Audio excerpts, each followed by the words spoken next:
Coucou, c'est moi, la voix off de cette vidéo.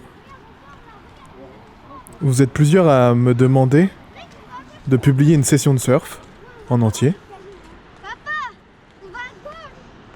Du coup, c'est ce que j'ai fait, mais j'avais pas envie de juste publier les images. Je me suis dit ce serait sympa si je pouvais la commenter en même temps. Donc là, je suis sur mon canapé, petit thé, en mode posé. Et je vais essayer de commenter ce que je suis en train de voir. Hello, salut toi. Salut, ça va? Bon, vous êtes prêts? Ça y est, là on est prêts. Donc là, je dis bonjour à Pierrot, Facile de se changer et tout, qui donne un cours de surf. Ouais. Maud et Manon, elles sont parties vers le paddle. Ok, Le marqueur blanc. Bah je vais aller les voir. Ok, à toutes. Et il m'indique la direction du marcheur blanc, qui est un paddle apparemment dans la brume.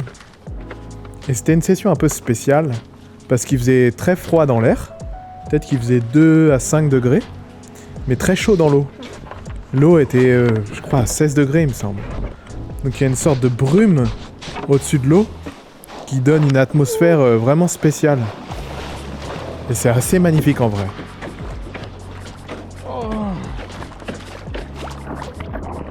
Le soleil se levait derrière la brume, et ça donnait une lumière vraiment spéciale. J'ai adoré cette session.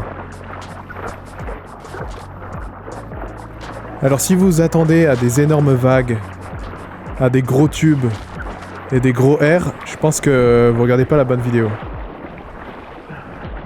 Là on est en mode débutant, entraînement, petite vague, bonne ambiance.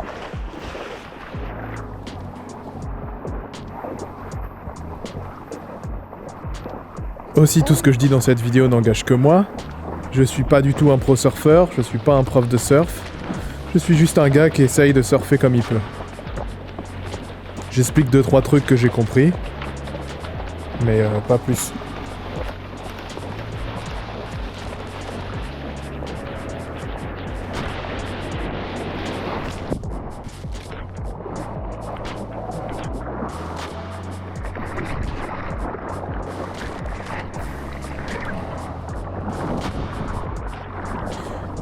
Donc en gros, ma technique pour savoir où sont les vagues, c'est de savoir où sont les surfeurs. Quand je vois des gens, je prends leur direction et je me dis, il y a sûrement des vagues là-bas.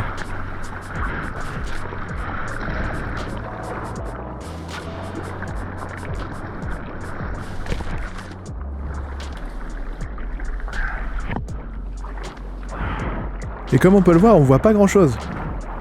On voit pas trop les vagues arriver. On voit pas non plus très bien les gens autour.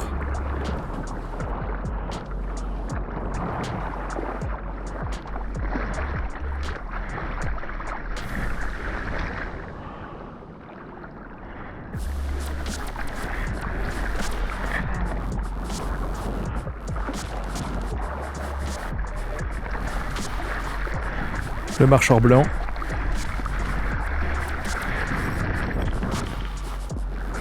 Alors comme on peut voir là, les vagues sont vraiment toutes petites, mais sont assez puissantes. Elles sont assez vives, elles creusent un peu. Ça va? Ouais, tranquille. Moi, je disais que t'es pas sûr qu'il nous trouve avec le bruit. Ah ouais. C'est pas des vagues molles, un peu plates. C'est des petites vagues qui creusent bien. Qui creusent d'un coup. Et ça, j'ai mis un peu de temps à le comprendre. Ouais.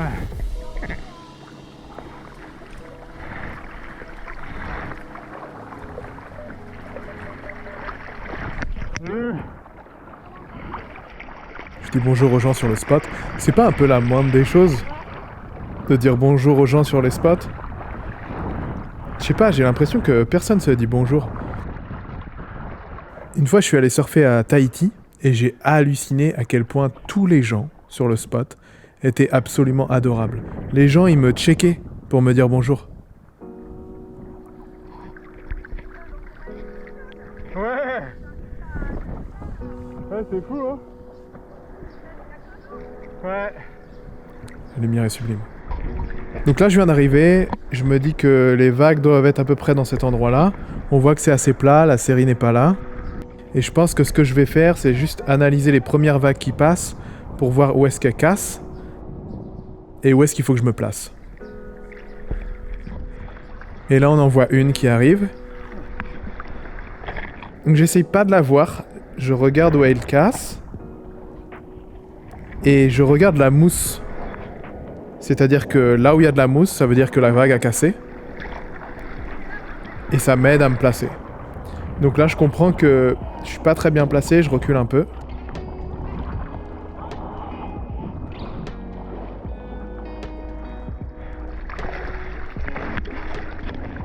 Et je décide de partir sur cette première vague.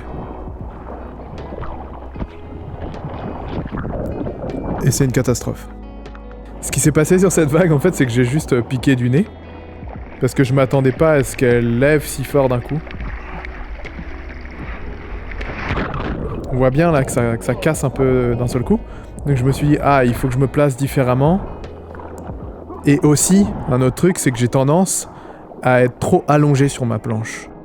Il faut que j'arrive à lever plus mes épaules en arrière pour contrebalancer le poids en fait. Et ça, c'est un truc que j'arrive pas très bien à faire. Je pars sur une première petite vague et je suis immédiatement anéanti. En fait, ce qui s'est passé sur cette petite vague, c'est qu'elle a cassé sur ma planche. Et donc elle a chassé ma planche des pieds et forcément j'étais immédiatement déséquilibré. Chose que j'aurais pu anticiper si j'avais contourné la mousse, je pense. Là, on voit Manon partir en longboard, en droite.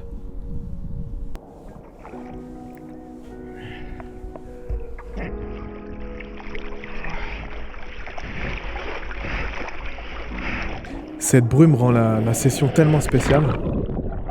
On voit que les vagues sont belles. Elles déroulent bien, hein.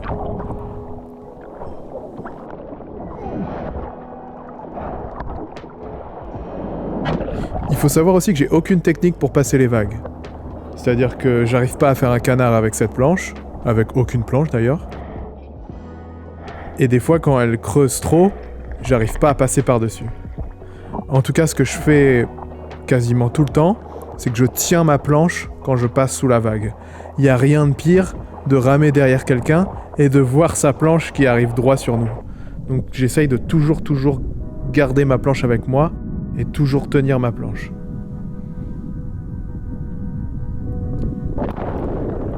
Pour la petite histoire, je surfais à San Francisco, sur un spot qui s'appelle Pacifica, au sud de San Francisco, et je surfais avec une grosse planche en mousse, débutant que je suis.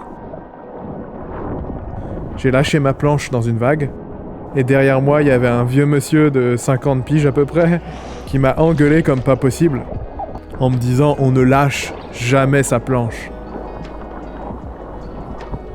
Et il arrêtait pas de me crier après.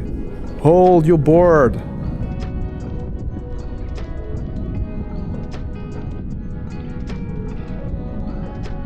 Donc là, je me fais un petit peu couper la route. Donc on parle souvent de priorité au surf, c'est super important. La personne la plus proche du pic a la priorité. Là, en l'occurrence, je suis parti en droite. Donc techniquement, j'avais la priorité. Mais, on est dimanche matin, on a des petites vagues, on est tous un peu entre débutants. On va pas se taper dessus.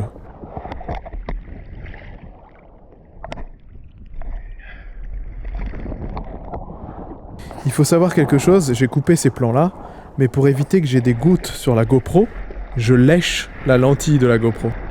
Et en fait, la salive permet d'éviter aux gouttes de se déposer sur la lentille.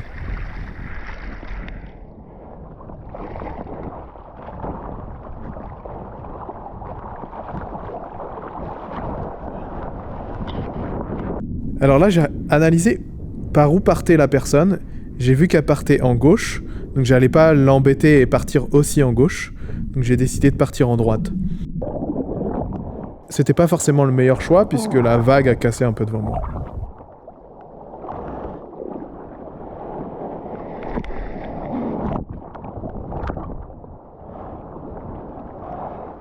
Aussi, ce que j'essaye de faire de temps en temps, quand je fais des sessions comme ça, c'est de me concentrer sur un truc.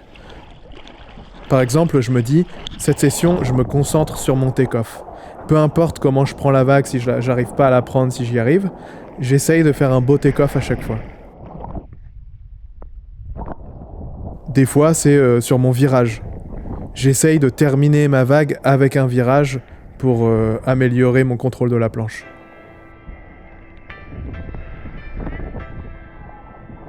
Mais cette session, il n'y avait aucun thème particulier. Le thème, c'était s'amuser, je pense.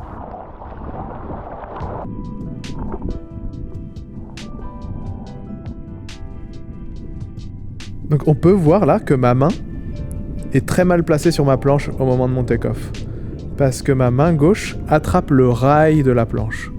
Ça, faut éviter de faire ça, parce qu'on perd en stabilité au moment du take-off. Si on met ses mains bien à plat sur sa planche, on enfonce la planche complètement dans l'eau, et le take-off est beaucoup plus simple à faire. Donc en gros, ne faites surtout pas ce que je fais.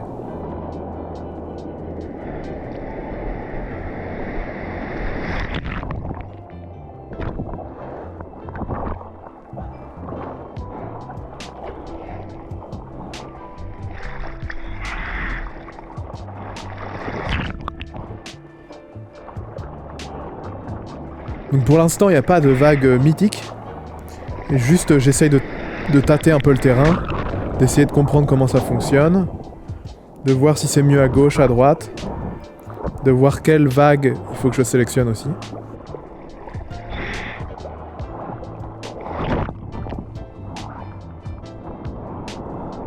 Il y a beaucoup de gens qui surfent pas et qui comprennent pas l'attente dans le surf. C'est-à-dire qu'ils voient plein de personnes attendre les vagues et ils ont le sentiment qu'on fait rien du tout. Mais en fait, c'est une attente un peu active. Un peu comme à la pêche, quand on pêche avec un leurre ou un bouchon, on a toujours les yeux rivés sur son bouchon, où on anime toujours son leurre. Bah, je trouve que le surf, c'est un peu pareil. On se dit cette vague, ah non, pas celle-là. Ah, peut-être la prochaine. Ah, peut-être que je suis mal placé. Ah, peut-être qu'il faut que je bouge. C'est une sorte de mélange de méditation et d'action. Mais c'est une méditation active, je trouve.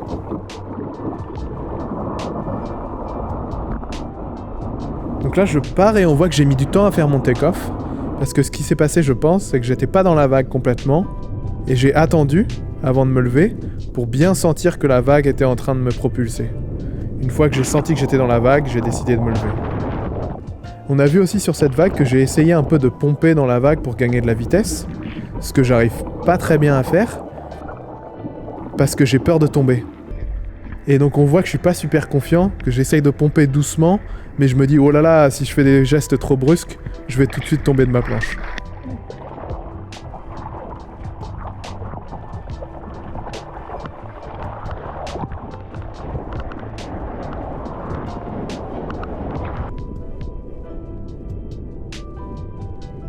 Cette petite vague est super belle.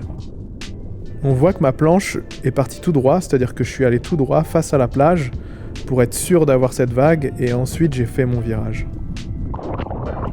Le mieux, c'est d'être mieux placé, plus proche du pic et de déjà orienter sa planche pour pouvoir prendre la vague. Mais c'était une jolie petite vague.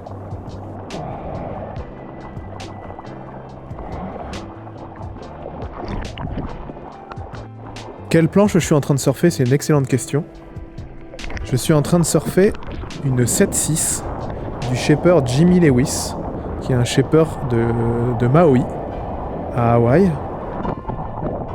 Elle ressemble un peu à un longboard, mais en court.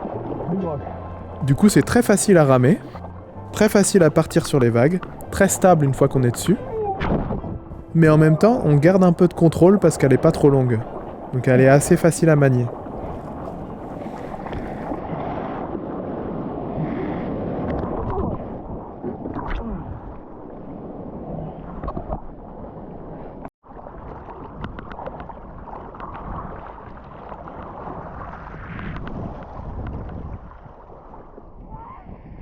Ce brouillard est quand même fou. Hein. C'est assez magnifique.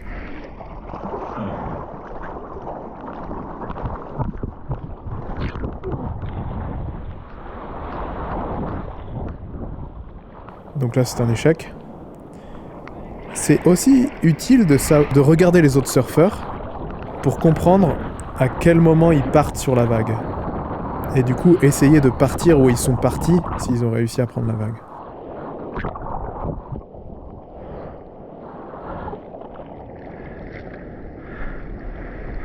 Je me souviens aussi ce que je faisais quand je débutais. J'essayais de trouver un cours de surf et de me mettre à côté pour écouter ce que disait le moniteur. Un super vague.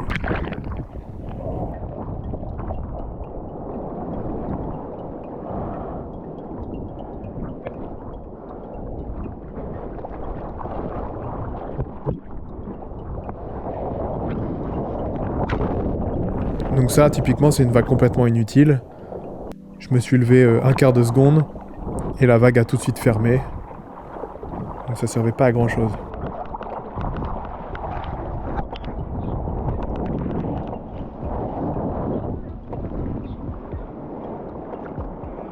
Dans ce genre de vague, j'ai qu'un seul objectif évidemment, c'est le tube. J'attends juste d'être le plus deep possible dans le tube, sortir avec le souffle de la vague, claim ça comme il faut. C'est évidemment mon seul objectif de la session. Et ben le voilà le tube. Attention, tube dans 3, 2, 1. C'est maintenant, là je suis à l'intérieur. C'est fou à quel point le temps passe différemment quand on surfe. C'est-à-dire que je pense que la vague a dû durer 2 ou 3 secondes, mais dans ma tête, ça a duré 15 secondes quoi. C'est pour ça que c'est toujours frustrant de voir les vidéos. On se dit waouh, j'ai pris une vague, c'était peut-être 30 secondes. On regarde la vidéo, c'est 5 secondes.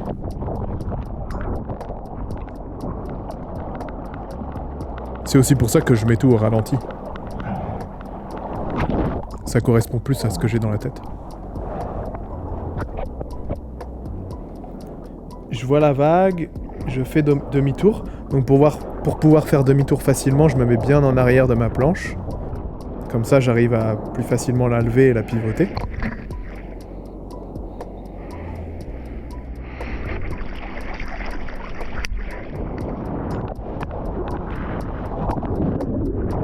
Hop, catastrophe.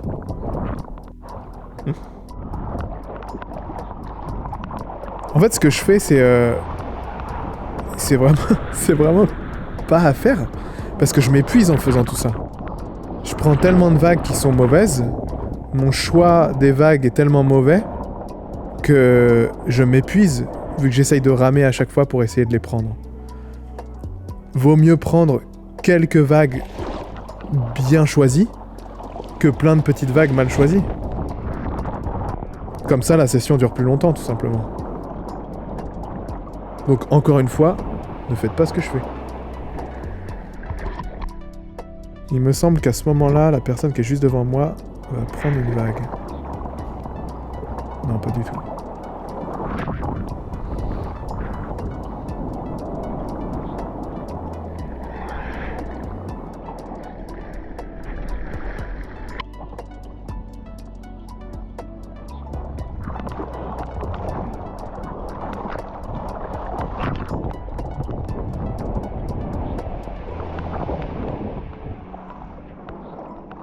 On voit que j'ai du mal à rentrer dans la vague, ça veut juste dire que je suis mal placé.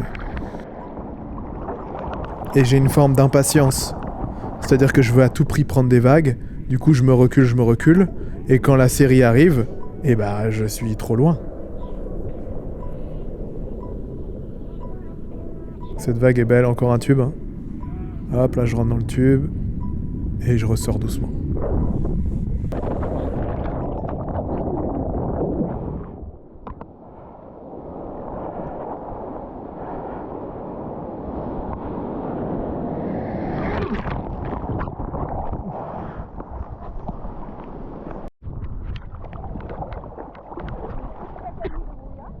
Il commence à y avoir un petit peu plus de monde sur le spot. Des trucs un peu. Ouais, ça va. Ouais. Ouais. Elle est bien cette planche. Elle est pas trop mal. Très stylé. Tu récifs corallien. Ouais. Bon, ça discute. Ouais. Il y en a des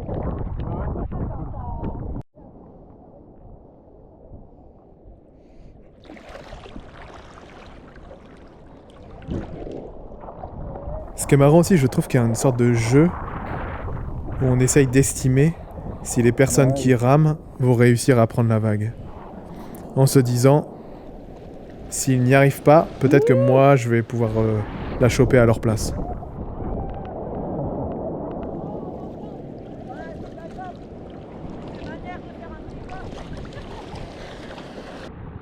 Ah, c'est là où il prend la vague devant moi.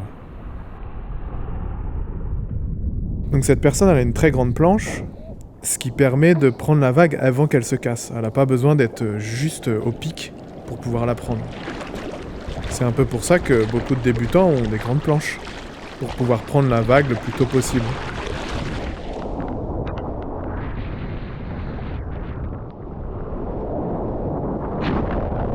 Oh, je crois que j'ai vu un caillou. Changement de plan. Pendant mes sessions, j'essaye d'alterner un peu pour avoir différents points de vue. Moi, évidemment, je suis pas tout seul à filmer, hein, j'ai toute une équipe, à peu près 12 personnes. Il y a des gens au son, des gens au cadrage, des gens au drone, évidemment. Je suis un peu déséquilibré dans la vague, et là, on voit que je pompe un peu mieux que la précédente.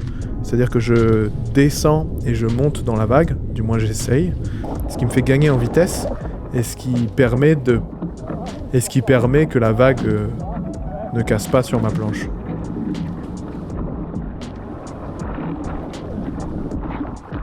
Et je crois dans mes souvenirs que ma vague a été un peu coupée par la planche rouge ici. Du coup, j'étais un peu frustré de ne pas arriver à la continuer. Je savais pas si je devais passer derrière lui ou devant lui. Quand ce genre de truc arrive, la personne doit toujours aller dans la mousse pour pas gêner le surfeur. Mais encore une fois, ce dimanche matin.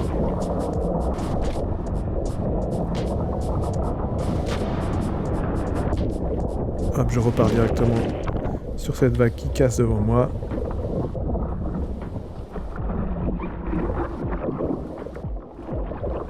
Le soleil est un peu plus haut dans le ciel.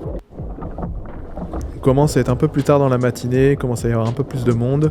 Les vagues sont aussi moins bien. Je pense que dans ma tête, je suis en train de me dire, est-ce qu'il serait pas temps de rentrer ?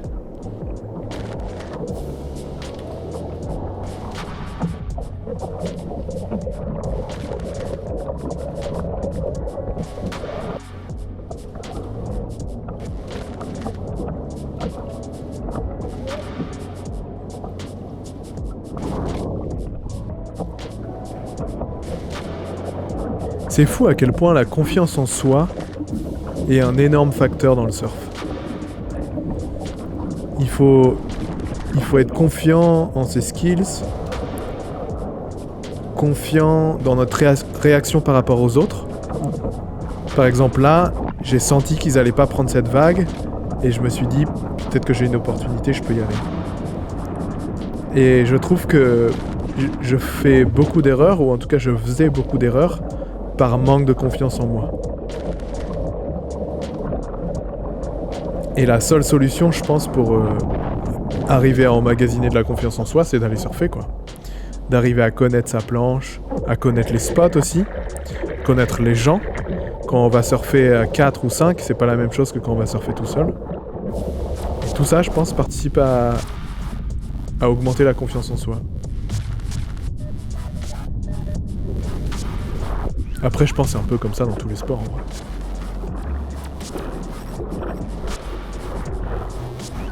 Je lis la déception dans mes yeux, là. Et je me dis... bon, ça me saoule. Je rentre. Je vais me prendre un café.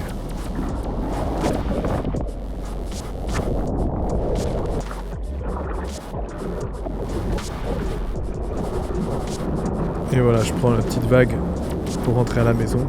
Toujours utile de prendre ce genre de vague quand on débute et de prendre des mousses sans essayer de se lever. Ça permet de sentir quand on est dans la vague ou pas.